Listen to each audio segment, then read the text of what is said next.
धर्म के लिए जिए, समाज के लिए जिए। धर्म के लिए जिए, समाज के लिए जिए। धर्म के लिए जिए, समाज के लिए जिए। ये धड़कने ये श्वास हो पुण्य भूमि के लिए। ये धड़कने ये श्वास हो पुण्य भूमि के लिए।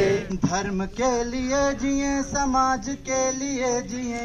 धर्म के लिए जिए, समाज के लिए जिए। ये धड़कने ये श्वास हो पुण्य भूमि के लिए। ये धड़कने ये श्वास हो पुण्य भूमि के लिए। जन्मभूमि के लिए, जन्मभूमि के लिए, मातृभूमि के लिए, मातृभूमि के लिए। भारत माता की जय, भारत माता की जय, भारत माता की जय।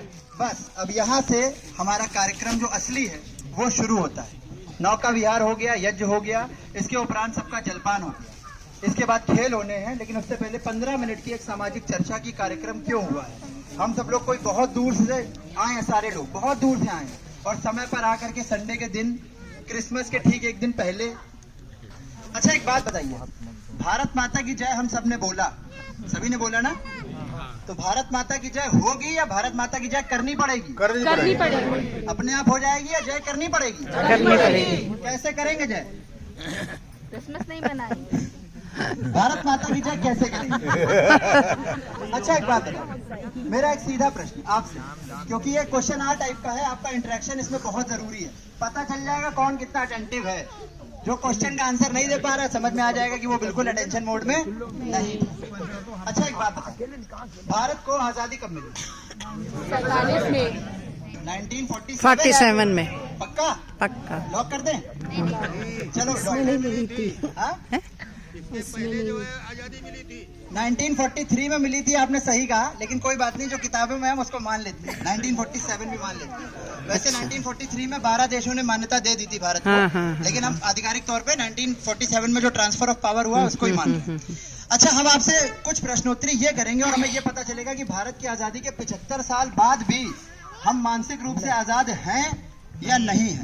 नहीं है। कितना पूछना है? नहीं है। हम कुछ लोगों से प्रश्नोत्तरी शुरू करते हैं और कुछ अपार्टमेंट से भी बच्चे हैं, उनसे प्रश्नोत्तरी सबसे पहले।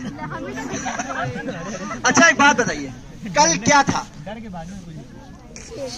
कल सैटरडे था और कल क्या है? मंडे। कल कुछ स्पेशल है? क्रिसमस है। बहुत सही जवाब, बिल्कुल। भैया वीएचपी वालों रुक जाओ। अब इधर आते हैं, कल कुछ था? क्या था? श्रद्धानंद बलिदान दिवस था। जोरदार तालियां बच्चों के लिए। श्रद्धानंद बलिदान दिवस था कल 23 दिसंबर। क्रिसमस, तुलसी पूजन भी है। कुछ लोगों का आंसर क्रिसमस आ रहा है, कुछ लोगों का कल आंसर तुलसी पूजन है। चलिए एक बात याद करते हैं कि हम किन लोगों को 25 दिसंबर से 31 दिसंबर तक याद करते हैं, उनके बारे में देखते हैं, और हमें किन लोगों को याद करना चाहिए उनके बारे में भी देखते हैं। कल 23 दिसंबर का दिन था। कल स्वामी श्रद्धानंद जी एक हुए हैं, उनका बलिदान दिवस था। कल ही के दिन उन्होंने अपने प्राणों को जो है त्यागा था। और कल जो है, कल हमारे मदन मोहन मालवीय जी की जयंती है। कल बहुत सारे लोगों को उत्तर आया क्रिसमस है, लेकिन मैं बता रहा हूँ मदन मोहन मालवीय जी की जयंती। अच्छा एक बात बताइए, भारत में क्रिश्चियन आबादी कितनी है? 2%। 2% से भी कम है। आधिकारिक तौर पे भारत की आबादी जो क्रिश्चियनों की है वो 2% से भी कम है। लेकिन अभी आप मार्केट में निकलेंगे ना जब कानपुर में, तो आपको ऐसा लगेगा दिवाली आ गई। बिल्कुल सही बात है, सब क्रिसमस की ड्रेसें और वो बच्चों को सेंटा क्लास की ड्रेसें बिक रही होंगी। सही बात है। जोकर भी बिक रहे हैं। हाँ, जोकर भी बिक रहे हैं। सौरभ जी हैं, सौरभ सिंघम जी, इन्होंने पिछली बार एक स्टेटस लगाया था, संतों की भूमि पर संता का क्या काम है। जोरदार। सही बात, वेरी गुड। चलिए एक बात बताइए, स्वामी श्रद्धानंद जी को जो बच्चे दयानंद विद्यालय से आए हैं उनको छोड़ देते हैं, और जो मूल आर्य समाज के लोग बैठे हैं उनको छोड़ देते हैं। स्वामी श्रद्धानंद जी को अन्य कितने लोग जानते हैं? क्या कोई जानता है? कोई नहीं, सभी लोग जानते हैं। अरे आप तो आर्य समाज से अलग नहीं हो, समझ रहे हो? अब हम लोग तो जानते ही हैं, पर अब हम लोगों को तो पता है। चलिए एक बात करते हैं, क्या बताएं हम? स्वामी श्रद्धानंद जी कौन थे? मेरी आवाज बिल्कुल क्लियर आ रही ना? हाँ जी सर। स्वामी श्रद्धानंद जी का जो असली नाम था वो कुछ दूसरा था। उनका नाम मैं आपको बता रहा हूँ। मुंशी राम। उनका नाम है मुंशी राम विज जी। उनका नाम था मुंशी राम विज, और वो लॉयर थे, वकालत करते थे, और नास्तिक प्रवृत्ति के व्यक्ति थे जी। यानी वो ईश्वर में विश्वास नहीं करते नहीं थे। रखते थे। क्योंकि ईश्वर में विश्वास क्यों नहीं रखते थे, इसके पीछे भी रीजन।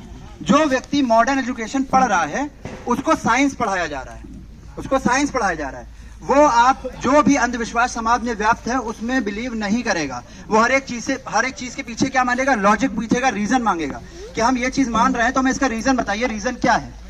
तो रीजन उनको नहीं मिल रहा था कोई, तो इसलिए वो नास्तिक थे, ईश्वर को नहीं मानते थे। लेकिन बिहार में महर्षि दयानंद सरस्वती का एक उद्बोधन होना था, बरेली में। बरेली में। तो उनको उनके पिताजी वहां पर लेकर गए। उन्होंने कहा कि आप एक बार इस संत से सुनिए, इस संत को सुनिए, इस सन्यासी को सुनिए, और अपने जितने भी प्रश्नोत्तरी है वो इनसे करिए। महर्षि दयानंद ने उनको पूर्णतः संतुष्ट करा प्रश्नोत्तरी से, तर्क के माध्यम से, और उनको इतना आस्तिक बना दिया कि उन्होंने उसके बाद अपना जितना भी बचा कुचा जीवन था। मैं इन बच्चों से निवेदन करूंगा, कृपया इधर ध्यान दें। आप तो आते हो सत्र में भैया, अगर आप ही नहीं सुनोगे तो कौन सुनेगा?